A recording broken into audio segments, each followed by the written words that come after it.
All right, we're back another Saturday on our Black Media Network with the Watchdogs, and we have Julius and we have Carlton with us. And how y'all doing today? Doing good, doing good. Can't All complain right, because it don't do no good. it might. I don't know. We have a special guest today for our viewers. Some of you all in the local Savannah area know Mr. Todd Rhodes, and today we're going to talk with him about his bid for city council. And I'm going to kind of take a back seat, and Carlton and Julius let you all lead the conversation, just so the viewers can get a real unbiased kind of conversation going there and understand who Todd is. So I'll turn it over to you guys. I don't know how you want an unbiased opinion out of I'm me. a, You might get it out of Carlton. You ain't gonna get it out of me. Um, I don't know how to take that. Okay. Good evening, Mr. Rhodes. We're glad you were able to join us. I know you're a busy Yes, man, sir. especially on Saturdays. And we're just gonna ask you a bunch of questions and let the people see who you are. Yes, sir. All right. Carlton, you got anything you want to say before we start? I don't know. The one thing I want to say is, Todd, it's kind of my first time hearing about you. So can you give us a little background on you so we can kind of get a little understanding about who you are? Yes, absolutely. My name is Todd Rhodes, born and raised right here in this beautiful city of Savannah, Georgia. I am a Beach High School graduate, class of 2004. I just received my bachelor's degree from Liberty University. Mhm. I'm very involved in the community. Have been over a nonprofit youth organization called the Savannah Royal Lions, and just engaging in kids. I'm a husband. My wife and I, we have 10 children, 8 boys and 2 girls. And so, man, it's been a blessing. I just really I don't know, man. I just have a heart to serve, man. Just love people, love children, love our youth, and was born to serve. My dad, former Lieutenant Todd Rhodes, Savannah Police Department, was a lieutenant. He did copper claws. So as we growing up, seeing what my dad was doing in the community and helping people, it just made me want to do the same thing. Well, that's good. We need some more public service out here. We hopefully when you get on this, we're gonna speak it into existence that you're gonna get the That's city right. council. That's right. Like I tell everybody, we're gonna speak it into existence that you will hold this seat come November. So hopefully we Amen. see such great things come from you holding the third city council district seat. Thank you. And before we get into the local politics, we want people to know that, that there are other politics that trickle down into what we do on the local level. And you kind of dark there too again. um, but what we do on the local level, you have to know about the broader politics across the nation, across the state. So my first question to you, do you feel sorry for Clarence Thomas and what he's going through with all the money he's taken and the RV that he's gotten, all the property that his partners are buying, his friends are buying for him, all these rich billionaires who wouldn't have even looked at his ugly self if he had not been a Supreme Court justice? Hmm. Well, personally, I do not feel bad for him for what he's done, but I feel bad for our city because this negatively affects our city because he's from here, and Mhm. so what he did, it was not right, and a person of power should not do such a thing. It's sad that things like that happen, but again, I do not feel bad for him. Okay. Okay. Robert, you ain't sleep, is it? Well, no, I was sharing the broadcast with other folks, but um, Julius, you talked about kind of a national landscape. Let's bring it down to a state level. Todd, one of the things that you are aware of is city council kind of drives in this context of a larger conversation that is statewide politics. And so, what is one thing that you have thought about a statewide policy that impacts Savannah that you would hope to maybe address or maybe change when you become a member of council? Definitely something with the homeless problems, Hmm. and also too, because we'll need statewide help, not just local help, but statewide help when it comes down to homelessness, and also to support people that's living in poverty. You know, our poverty-stricken neighborhoods and communities. Most of those communities, we know that a lot of crime and a lot of illegal activity happen there, and so definitely want to partnership with the state um, on the local level, so we can make sure that we are benefiting all citizens, not just a few. Well, I That's got a question since you say that.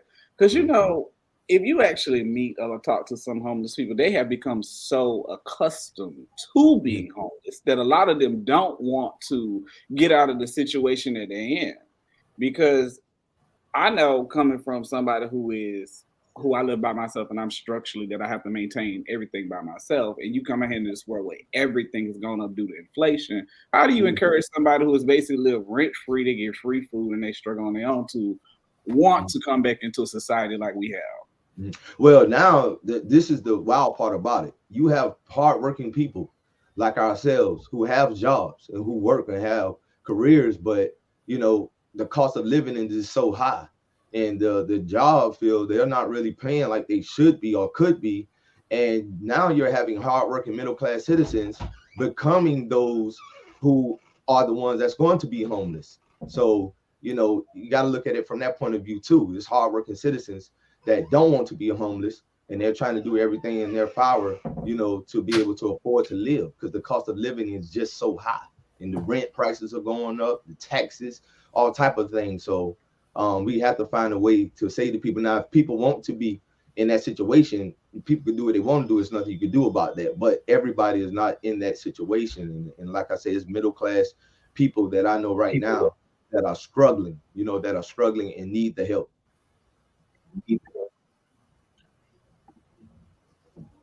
Okay, Okay. Mr. Hall. Okay. I know they're asking you some local questions, but I want you to get this feel first before we go into the local stuff. They Yes, are sir. not following the script here. Robert went and asked you question number 4, so I couldn't ask you that, but that's okay. Donald Trump. Let's talk Donald Trump for a minute. Former President, Mr. Trump. Do you think he would be convicted? Will he go to jail? As a millennial father of 10 kids, this is the remnants of a different generation, and the boomer generation. I'm running against a boomer incumbent who has shown similar habits. Will Trump be Hmm. convicted? That's up for the jury to decide, but I personally think he will be found guilty. Okay, okay. It's kind of wild out there, so we want to make sure that everybody know your views on everything from on the national stage. Because see, we failed to get this from your opponent, Mm, um, the one that's running around acting like a lunatic now, Linda Wilder Bryan. Um, we failed to get these things out because see, she fooled everybody when she was running, uh-huh. and she was all against everything that was going on at City Hall, all against the establishment. You can go back and look at her shows over a 3 or 4 year period when she was on with Alicia and Dietrich, and Mhm. they all were rallying for the people and saying that they would be these advocates, these strong advocates for the people, and not doing just what the status quo wanted them to do.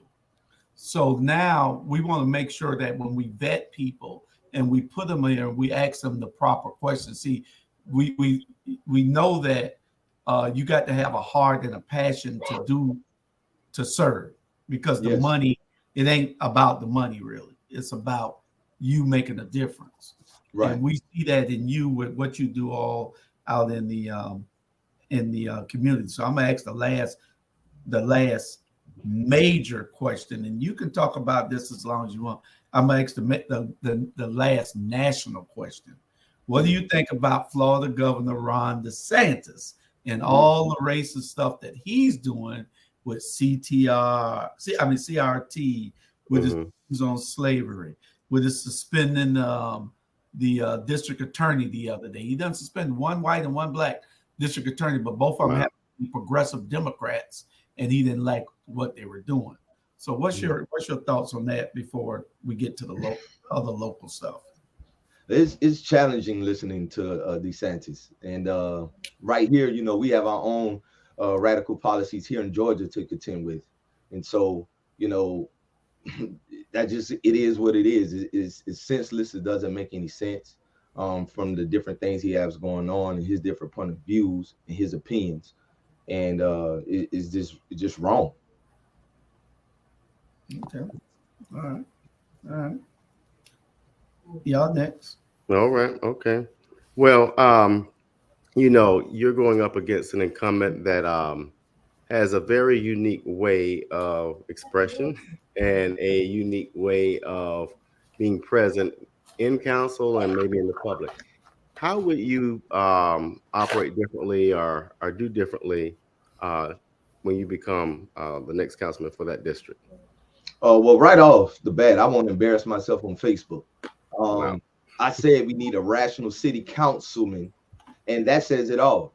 Stability and being your own voice for the district is what voters are really looking for. Being told on how to vote by the mayor isn't what people elected you to do. So it's doing the right thing and not being controlled, but doing the right thing for the people as a whole.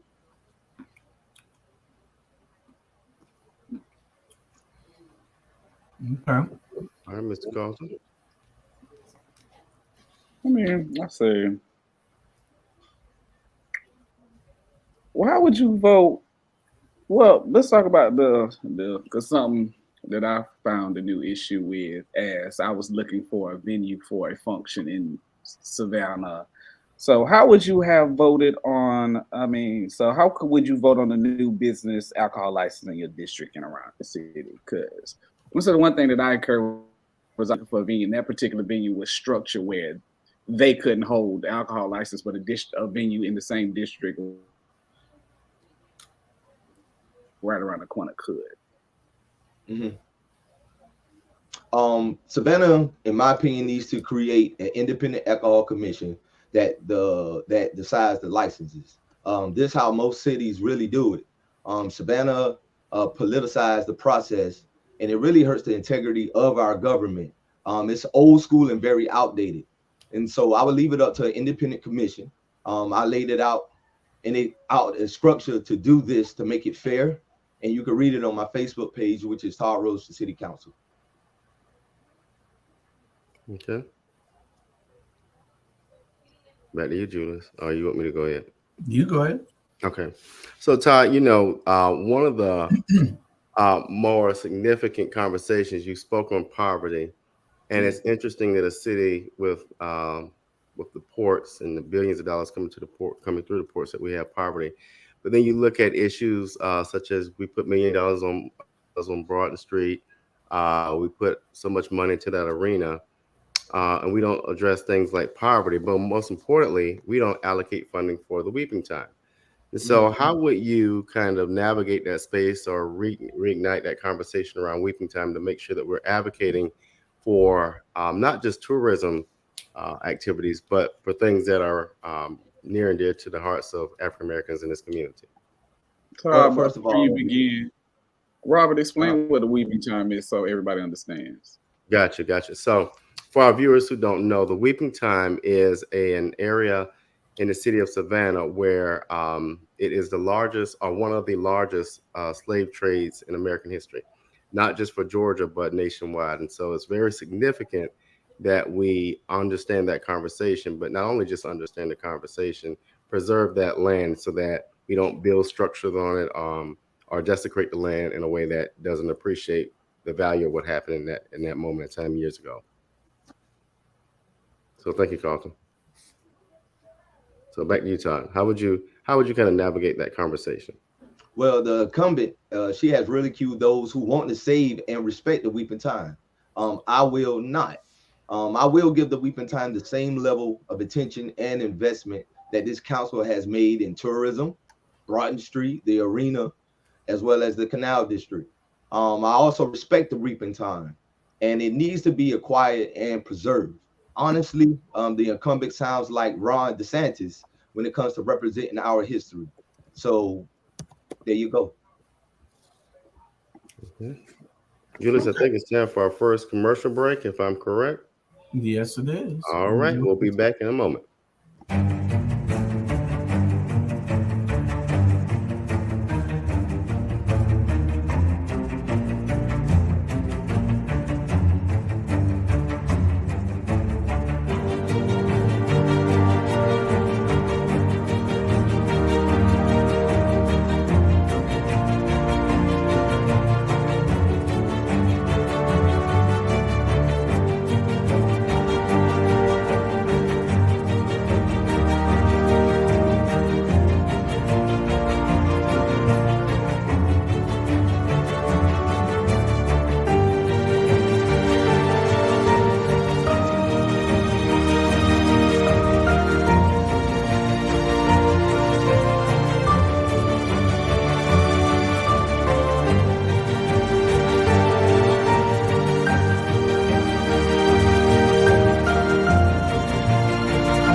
All right, we're back. Okay. Well, Todd, we had some very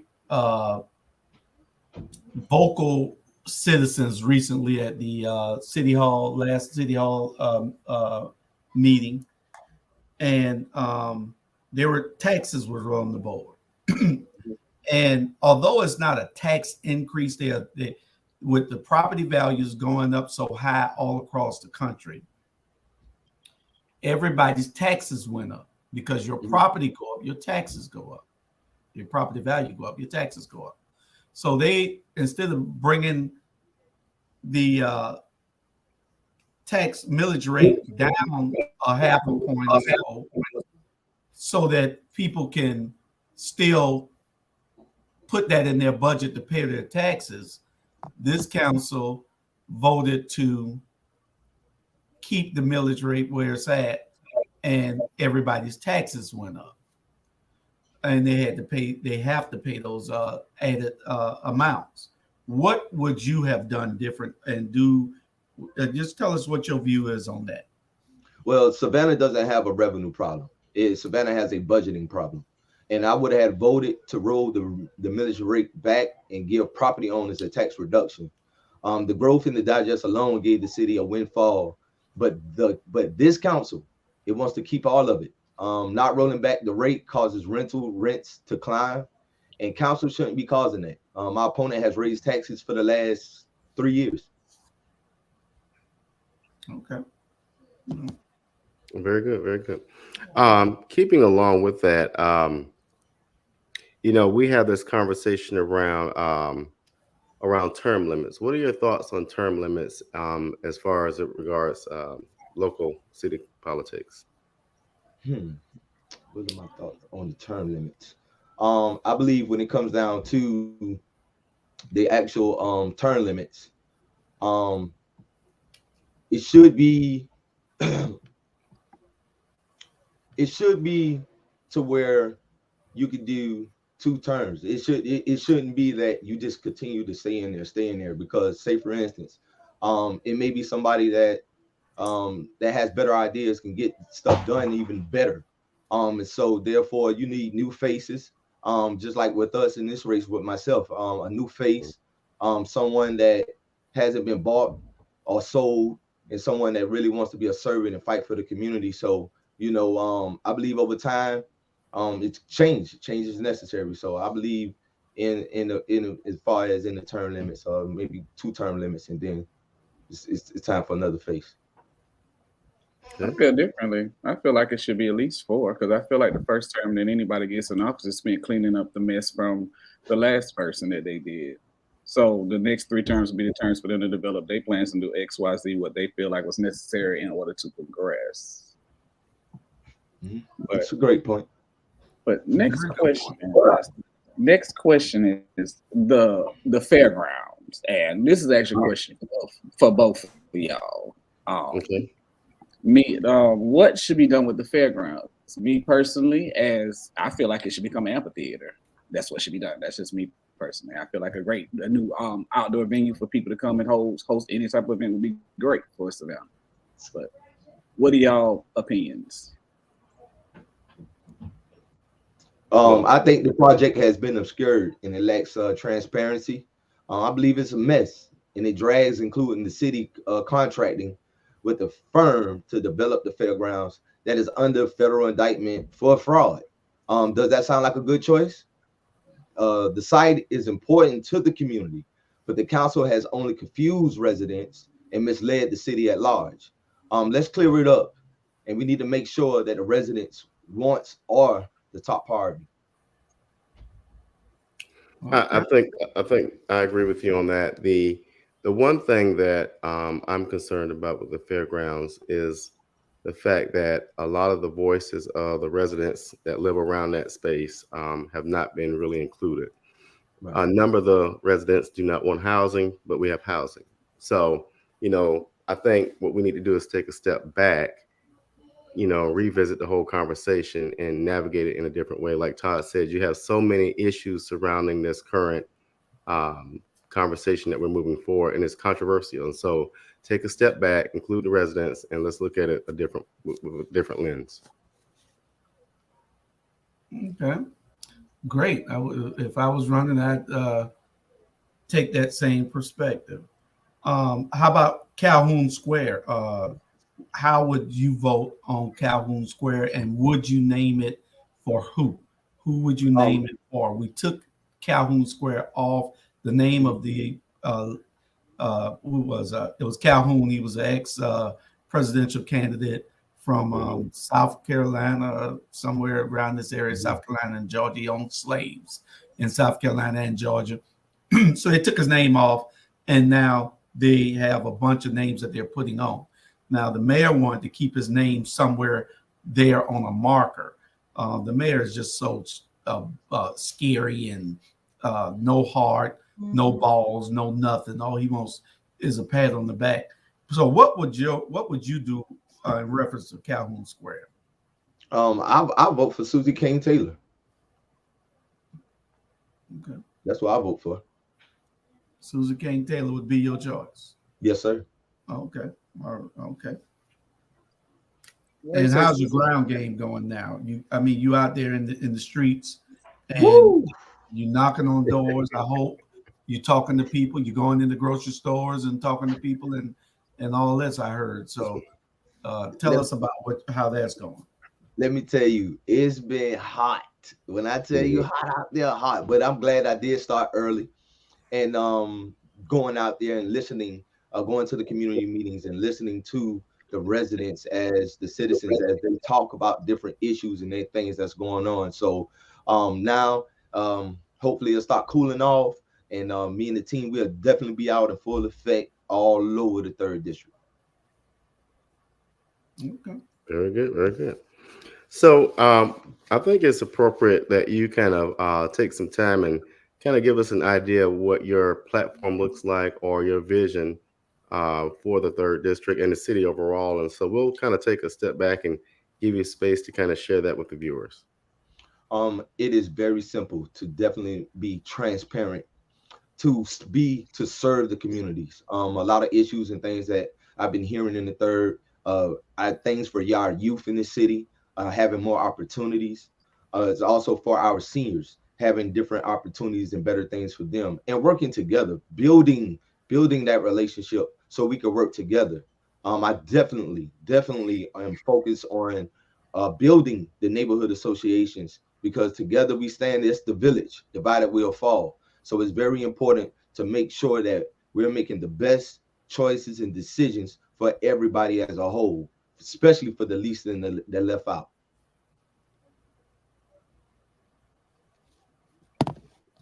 Okay, does that go back to Carlton, Julius? Yeah, Carlton. Okay. Well, something you said earlier. Tell me a little bit more, because I want to know a little bit more about you, because it's important that we know as much as we hear about what what you want to do for the city and what you have planned. You mentioned your nonprofit earlier. Explain to me a little bit more about that. Well, it started back in 2014. A team of a team, not just myself, but it was a team of us that came together, and we had a goal. And our mission was to use sports as the tools to reach the kid. But it was about mentoring. It was about showing them a different avenue besides what they were used to.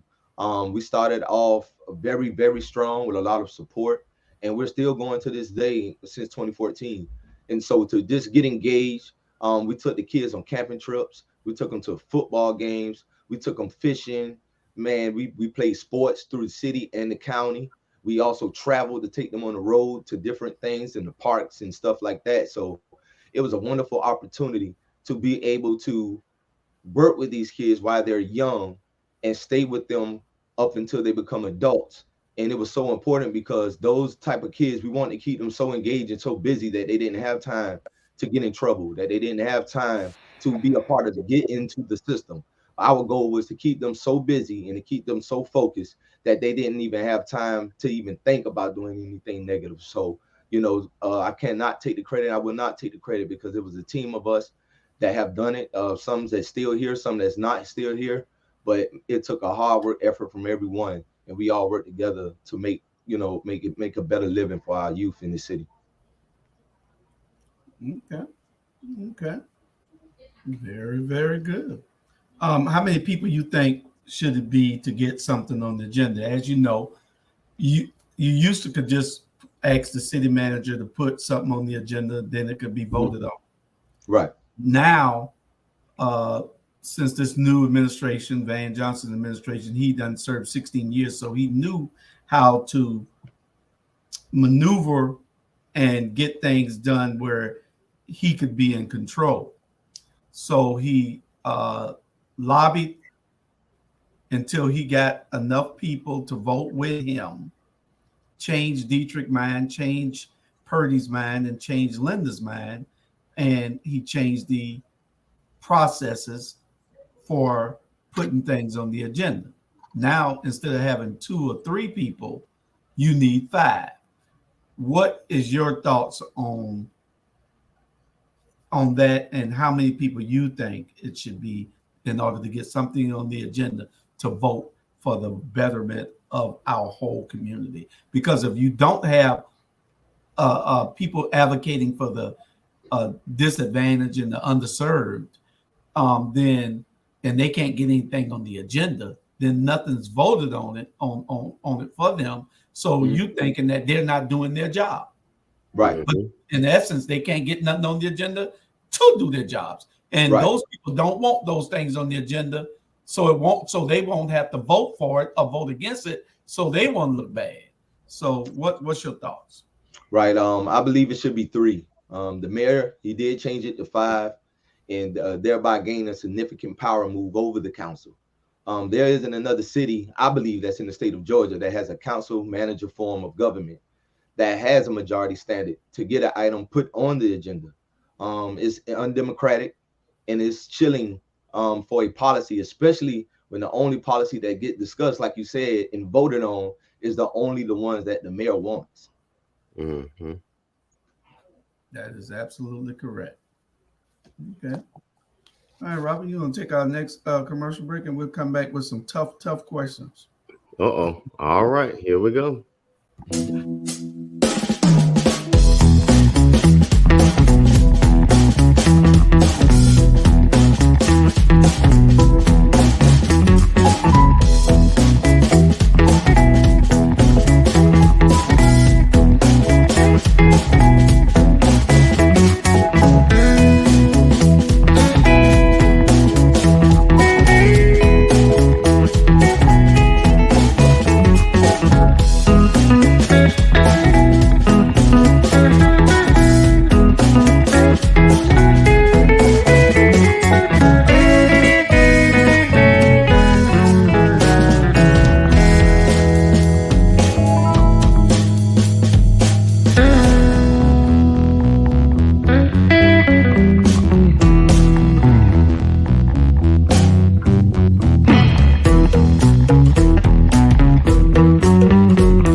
we're back. All right, what's the first tough one, Julius?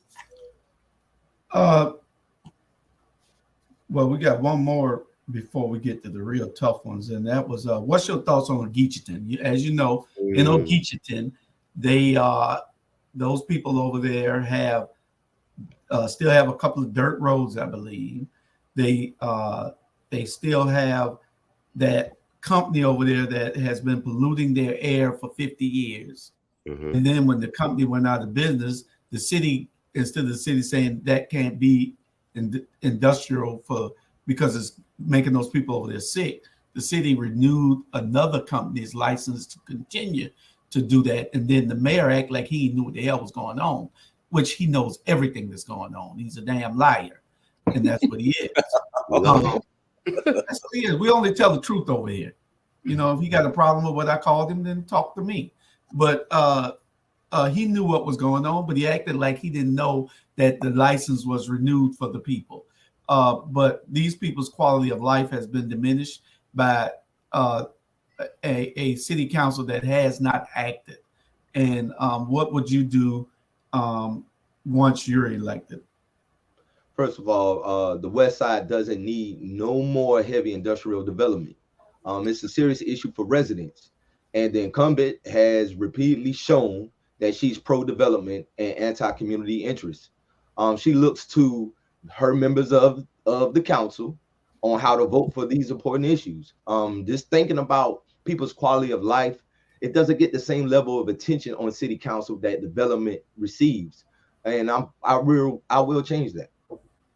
Okay, because we know that just like Union Camp, you remember Union Camp I used to live on Hudson Hill. I grew up on Hudson Hill in West Savannah. Union Camp had they all the smog and the bad air. Every morning we woke up, it smelled like eggs, you know, and they had to put these filters on their pipes, you know, to downgrade that. So our quality of life could be better when we were growing up. I mean, I went through it. That's why I'm crazy now. But you know, but now they have all over the country. You got to put on these smokestacks. You got to put filters and everything on it. And why can't it be that way for Geechiton? You know, that's what I'm saying. You know, because if these people are going to still operate, it should have to be some safety standards in some kind of way for them to operate, because they're killing people, you know? Yeah. Anyway. Okay. So we recently noticed that the mayor of the city kind of had a reaction to Yamacraw. And I think there's a commercial out that indicates Yamacraw for who and Yamacraw for what. And for our viewers, Yamacraw is one of our housing authority developments in the city for low income, low wealth individuals. And so what are your thoughts about the Yamacraw conversation in regards to that, but also around this idea of affordable housing or income-based housing? I can tell you this, the incumbent, she is voting the way that the mayor wants her to on Yamacraw. SCAD, I suspect, has his eyes on some of the property, and that's very concerning to me. I can't believe, it's hard to believe now from Miss Arlene Davis anymore. The Housing Authority of Savannah has become an agency of gentrification, and it's sad. Well, and he said Yamacraw for who and Yamacraw for what? We know who Yamacraw is for and who's Yamacraw. I mean, they're talking about displacing 318, I think it's 318, something like that, over 300 residents. And where are those people going to go? Right, You know? right. And you have to have some kind of heart when you serve. You know, everybody can't serve. Right. And you got to have some type of compassion when you're trying to serve. And you got to be able to be a forward thinker to say, okay, if I put these people out, where I'm going to put them? Right. If I put these people out and they go to the unincorporated Chatham County, then I am diluting the voter base for everybody who represents. It took us a long time to take over Savannah. A long damn time. And we just can't give it up overnight just because you get people in positions who now want to be compromised and selling us out. You know, so you have to be able to govern for the people who sent you there. It's not about you. It's about people who are sending you there. And if you're not going to listen to them, then you shouldn't be in those seats. And that's what I tell everybody all the time. You got to be able to say what's best for this city. Right. You know, some things you're going to vote on and do because you think that's best for the city, but you cannot go lockstep every time against everything that's against the people. Take Port Wentworth, for instance. We're building out here. So it's a lot of stuff that we have to do to make life better for not the people who are 70 and 80 years old now, but for the 5, 6, 7, 10 years old, you know, so that their quality of life will be better, so that they can live here and be comfortable. And that's the same thing that in every city. Savannah, if you ride around Savannah, Savannah is grown. Savannah is looking beautiful. The infrastructure is great. The everything that's in place, you got everything that looking good, except for when you go on the outskirts of downtown. It does not. And we have to be able to put something in place for everybody, everywhere in the city limits, in West Savannah, East Savannah, and those parts of the south side, southwest side that needs it also. You know. I agree. I totally agree with that. Carlton, what are your thoughts? On the Yammercross situation, y'all made us a complete jackass. And I agree with you. I agree with you. He is not this. He is this. Just so everybody knows. So as long as until we recognize that, because most people when they see him, they think about the fact that when he was an alderman, we saw him everywhere. He was always at this, that, and the third. But that was only so for the collective, so he could gain the trust of everybody who he knew would vote for him to get to where he's at. Because I gotta remind anybody else, he stays in a particular area that's very close to that a new arena that raised the property value of that particular property. That's why he allowed it to go over there. That was self-gain. And to also push them people out in the neighboring neighborhood. And you're absolutely correct, Carlton. Van Johnson, I believe, is the biggest political mistake in the history of Savannah. In the history of Savannah, the biggest political mistake. You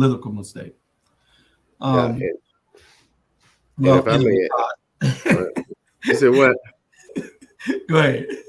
Now I was going to say, and the scary thing about that arena conversation in the Canal District, a lot of people don't realize that SCAD really has its hands on that whole conversation, that whole development. They have a vested interest in not only taking over property throughout the city, but right there with the Canal District. And the scary thing about it is, or the sad part about it, is that they don't pay property tax. SCAD doesn't pay property tax on the buildings they have. But yet you'll have a council that will maintain a millage rate that will allow people's property values to go up, and then their property taxes go up. And so we're paying SCAD's fair share. And I don't think that's the right thing to do. Well, when you continue to lose your high grossing tax base to a nonprofit entity that doesn't have to pay taxes, they feel like, we have to make this money from somewhere else. Yeah. Mm-hmm. Well, we got something a little controversial, and I know that the whole nation is talking about what's happening in Alabama, what happened in Alabama last weekend. And we were just, your thoughts on how it has come from one. I mean, we don't want to get you too mixed up in any type of controversial opinion, but you saw the video, I'm sure. Yes, I did. Okay, you could just. I did. Matter of fact, you got that hat on. Go ahead and throw that hat up. Go ahead and throw that hat up one time. The bat signal. That's the signal. On the serious note, it was an ugly event, and it shows how far that we have to go. It was racist. The fact that it was avert racism. What about the racism that goes on here? Like how many African Americans that hold liquor licenses or the black share of the city contracts? Mm-hmm. So Yeah. my take on it. That's Well, true though. I mean, we'll as accept. we see Go all this ahead, Rob. development going, we see all this development going up, Julius. How many of those contractors or subcontractors are businesses of color, or as Keisha would call them, versus being legacy contracts? So Yeah. that's a good point. Mhm. Well, we'll accept that short and brief opinion because we didn't want to tie you up on that because we want to make sure that everybody understands that you are a man of God and that you are fair and a fair and pleasant person. Yes. There's I knew you. I know your father, and you have everything in him you have in you. He is a very good man, and I see all those things in you also. So I just tell the people should vote for you. Just what is a good reason why they should vote for you and not the other five candidates? That's 4 or 5 candidates that's in that race. Well, my campaign is about real change, generational change, based on the best for public policy. It's also a call to restore the rational representation to the third district. It's about electing someone who will be their own independent voice on council, not someone who just prefers to be told on how to vote. City council has a long history of marginal leaders. I really do not intend to be one of them at all, but I intend to replace one of them. So on November the 7th, Todd Rhodes for the third district, I'm asking for your support in voting for me. I have a heart to serve. I was born to serve, and I know what real servant being a servant is. Being a real true servant is putting your personal, putting your things to the side for the greater good for others, and really serving them, really loving on them, really paying them attention and listening to them, and not just listening, but also being consistent for the greater good for the people. And I know that's been lacking in the third district, and that's why I chose to run, because I see the lack. I see the lack, and I know for a fact that I can do a better job. I'm an easy person to talk to. We can work together. It's not no I. There's no big I's and little U's. It's us, and we have to work together. We have to build relationships so we can work and help each other, so we can reach higher goals. This city, I know for a fact that we could do much better in the third district. And I'm asking you for your support on November the 7th. And trust and give me the opportunity to prove to you what real servantship is. And if I don't do what I'm supposed to do or what I need to do, then guess what? I will step foot out of it, and I will get out, and you can put somebody else there after 4 years. I won't even run again, because again, it's about real true servantship. And that's something I want to do for the city of Savannah as well as the third district. So you're saying that true service is more than putting a trash dumpster at 36 and Waters. Man, True it's way service. past. It's more than just taking pictures with cat bus tickets and giving the people the tickets and you taking a picture. That's not servantship. Servantship is being a servant. Listen, I don't want my reward from a thumbs up or a heart button on Facebook. I want my reward to come from God. And so when you have a heart of servantship, people don't understand the sacrifices it takes to be a real servant. It hurts. It hurts sometimes. Sometimes you can do without yourself. I mean, just being a heart and having a heart to serve and to help people, even when sometimes you need help. That's how you know it's God, and I just plan to really just focus on servant, being a real true servant, helping everywhere that I can, not making promises, but really putting boots on the ground. I'm talking about action. That's why I say it's a time for action. It's time. It's time for some real servantship for our communities, because guess what? People need to see that. Mm-hmm. We need fresh fire. We need fresh fire. We need some fire that's going to burn, that's going to give hope, that's going to give strength. that's going to give empowerment, that's going to give education, knowledge, so we all can grow. More than just giving out a free McDonald's. That's not gonna work. And then you're gonna take a picture with it. That's no. Okay. No. Yeah, because that's what she does. That's not true service-ship at all. She thinks that her going around getting somebody some rotten bananas that's about to go rotten is service. I mean, we tell the truth here, Robert. I know bananas rotten. It might have been, we tell the truth here. You can't go giving people some rotten fruit because it's about to go bad and thinking that you serving the community. Oh yeah, that's how we do it out here. No, that's not how you're supposed to do it. You're supposed to do what the people need you to do, not what Van Johnson wants you to do. And we need we need people going there that's going to be just like you just said. That's what I was trying to get out you the whole day. Just what you said a minute ago. That's what it's about. It ain't about you. It's about service. No service you can provide to somebody else. What people have made this become, they made this become like this is some kind of celebrity, like popularity, and like popularity, and I got to be like this, I got to do it like this, I got to walk like this, I got to talk like this, and it's more than that. It is so more than that, and people don't understand. Like, I don't think sometimes, man, of being a servant, like sometimes, man, you'll just cry sometimes. I'm just gonna be honest, because I mean, you see people go through a lot, you experience a lot, and sometimes, like I said, sometimes you get tired. Sometimes you just be like, Lord, I need your help. I need some strength, But he gives you that because he's not going to put no more on you that you can bear. So I truly believe that. And so, he's shown me over time, because I have the heart to serve. That's why I'm blessed. I'm blessed because of not being selfish and not taking credit and wanting credit, but really, dethroning myself to be able to lift others up, even if they go above me. The goal should be either to plant a seed or to water a seed that's already been planted.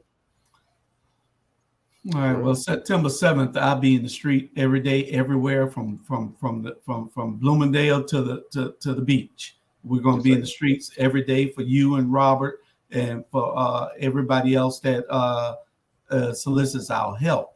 We'll all be doing this. It takes a team. It takes us all knocking on doors. I know Carlton will be out there knocking on doors, and Robert.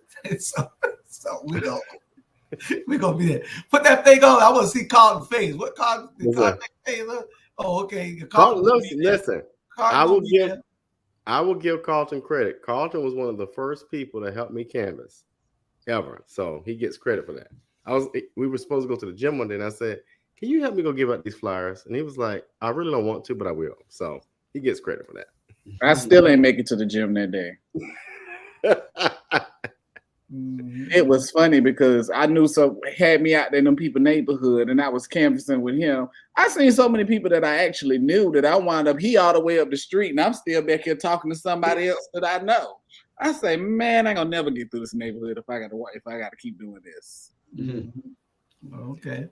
Julius, Chuck got a question. Yeah. It's about how you would vote on policy. If you want to be a social worker, go be that. And that's true. You can be a social worker after you done voted on that policy if you're doing it for the people, policy for the people. Linda has only voted for policy for special interests. There's nothing wrong with building the city and having those things done in the city. To make the city a better city. But when you vote 100%, 100% every single time with the mayor, and you don't have a voice, you don't have, and Dietrich, he don't even have a tongue. Linda has both of his votes, and she gave both of her votes to Vane. So in Purdy, he betrayed all of us. So we got to send new people, new blood, new people there that's going to say, okay, this is for the people. The downtown people are tired of all the intrusion that's they're getting from tourism. Okay, tourism is what this city is about. This is the boom for it. But don't do and invest $14 million in bricks. Invest that 14 to 17 million dollars, whatever they spent in the infrastructure of the other outlying communities within the city. Right. West Savannah, East Savannah, over in Liberty City and Tatumville. You could have put that $14 million to work at the fairgrounds. You want to put $14 million of bricks, and them people out of town wasn't looking for you to put no bricks down. And all it did was make Barton Street worse, didn't make it better. So when you go there, Todd, we're going to be looking for you to do great things. We're going to be looking for you to come back out and talk to the people, all the people, irrespective of what district you're in. Come and talk to all of us. We'll do that. Absolutely. I ask that you all just continue to keep me in prayer, keep our city in prayer. We've been experiencing a lot of shootings and crimes this past couple of weeks. And so we definitely want to keep our city uplifted in prayer. And I ask that you all continue to pray for me too, as well. And to God be the glory. That's right. That's right. Julius, Carlton, any final thoughts before we close out today? They should have spent them $14 million excavating them slave bodies from under Broughton before they put them bricks down. Yikes. Exactly right, Carlton. Exactly right. I don't know how many people in the race. It's 4 or 5 of y'all, I believe. But I think that we know that the incumbent has to go. We know that she needs to go. And we know that we can get some things changed and some communities moving if we can get those other 6 people out and put the 3 people that's there, leave them there and put 6 new people in. We did it before. They didn't think we could do it. We did it. You'll have our support. I know that y'all need to talk and have a meeting with the people who are running against her, so y'all can have an understanding. It's not y'all attacking each other. It's attacking the bad policies that's already in place and the bad people that's already in place. So after Labor Day is on, and we'll be everywhere. Yes, sir. Plan to see you everywhere. That's right. That's right. All right. We'll see y'all next week. Same time, same place, right here on our Black Media Network. Have a great weekend. Take care. Y'all take care. Thank you. All right.